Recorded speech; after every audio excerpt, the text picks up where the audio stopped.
ఈ హోమోసేపియన్స్లోకి అడ్వాన్స్ అవ్వకముందు వీళ్ళ మెయిన్ పని ఏంటి? అంతేనా? వాళ్ళ మెయిన్ పని ఏంటి? బతుకు తెరువు, survival. They main categories what? Survival. అంతేనా? ఇంకేమైనా ఉందా? సర్వైవలే కదా. So they want what? Survival skills. ఎవడైతే ఉన్నాడో మిగిలాడు చనిపోయాడు. సో సర్వైవ్ అవుతున్నప్పుడు వాళ్ళ మెయిన్ ఏంటి? Hunting and gathering. ఈ హంటింగ్ గ్యాదరింగ్ నువ్వు చేస్తున్నప్పుడు ఏమవుతుంది అల్టిమేట్లీ? ఇంకా పని ఏం లేదు కదా వీడికి. సో వీడి మెయిన్ వర్క్ ఏంటి? Hunting gathering. వాడు సర్వైవ్ అవ్వాలి అంతే. ఇంకా ఎక్స్ట్రా థింగ్స్ ఏం లేవు, ఏం చేయట్లేదు. అందుకే మనం స్టార్టింగ్లో చూసుకుంటే ఫస్ట్ స్కావెంజింగ్లో ఉన్నాడు. ఫస్ట్ మనం సీక్వెన్స్ చూసుకుంటే స్కావెంజింగ్. సో స్కావెంజింగ్లో ఉన్నాడు. గ్యాదరింగ్ ఎటు చేసుకున్నాడు, దాంతోపాటు స్కావెంజింగ్ ఉన్నాడు. తర్వాత small game hunting, big game hunting, ఈ టెండెన్సీలోకి వెళ్తున్నాడు. సో ఏదైనా సరే రేపు దానికోసం మళ్ళీ రేపు వెళ్తాడు, రేపు వేటకి వెళ్తాడు, రేపు సంపాదించుకుంటాడు, తింటాడు, ఆ పంటాడు, మళ్ళీ లేస్తాడు, మళ్ళీ ఇదే పనిలో ఉంటాడు.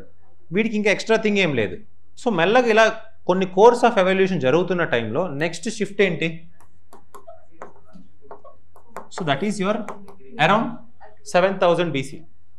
మోస్ట్లీ ఇక్కడ నుంచి అగ్రి పార్ట్ స్టార్ట్ అయింది. ఏమైంది? సో అగ్రికి స్టార్ట్ అవడం వల్ల సర్ప్లస్ ఏమైంది? సర్ప్లస్, బౌంటీ వచ్చింది, ఎక్కువ వచ్చింది అనమాట. సర్ప్లస్ వచ్చింది. సో మిగిలిన నువ్వేం చేసావు? సీజన్స్ ఉన్నాయి మనకి. సో ప్రతి దగ్గర సీజన్స్ ఉంటానే ఉంటాయిగా. సో 2 సీజన్స్ అనుకున్నాం ఎగ్జాంపుల్. 2 ఎక్స్ట్రీమ్ సీజన్స్ అనుకుందాం. ఈ season extreme season, cold and hot అనుకుందాం. జనరల్గా నువ్వు హాట్ టైంలో ఏం చేస్తావు? నువ్వు పంట పండించుకుంటావు, పంట సంపాదించుకుంటావు, పంట స్టోర్ చేసుకుంటావు. మిగిలిన సీజన్ అంతా ఏంటి? ఖాళీ సీజన్. మిగిలిన సీజన్ అంతా ఖాళీ సీజన్. ఈ ఖాళీ సీజన్ నువ్వేం చేస్తావు? ఏం చేస్తావు? నీకు పని ఏం లేదుగా. ఏమైనా పని ఉందా? ఏమీ లేదు. ఖాళీగా కూర్చుంటావు. సో ఇక్కడ సంపాదించుకుందంత ఏంటంట? ఇక్కడ తినే పనిలో ఉంటావు. So you don't have work, right? ఈ వర్క్ లేకపోవటం వల్ల ఆబ్వియస్గా నీ బాడీలో చేంజెస్ వస్తాయి లేవా? నీ పని ఏంది? ఒక సగం పూట అంతా, ఫర్ ఎగ్జాంపుల్ వారం రోజులు తింటావు, వారం రోజులంతా ఖాళీకి కూర్చుంటావు, ఇంకేం ఉండదు అనమాట. తింటాం, నీ కూర్చోవడమే, ఇంకేం ఉండదు. అలాంటప్పుడు ఏమవుతుంది? అల్టిమేట్లీ నీలో డిసీజ్ టెండెన్సీ స్టార్ట్ అవుతుందా?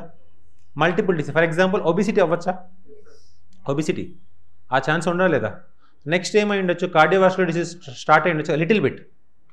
దానివల్ల ఏంటి అంటే మల్టిపుల్. ఇప్పుడు ఏం చేశాడు వీడు?